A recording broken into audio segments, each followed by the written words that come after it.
பள்ளி மாணவர்கள் சமூக அறிவியல் பாடத்தில் வரும் புதிருக்கான ஆக்டிவிட்டியை இப்பொழுது செய்ய போகிறார்கள்.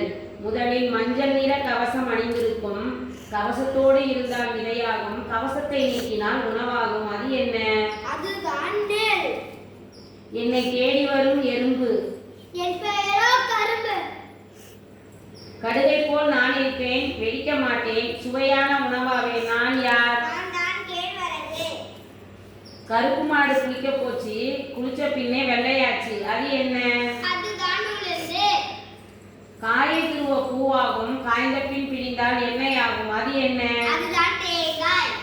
இரவில் மலரும் பூ, எப்போதும் மணக்கும் பூ. அது என்ன? அதுதான் மல்லிகைப்பூ.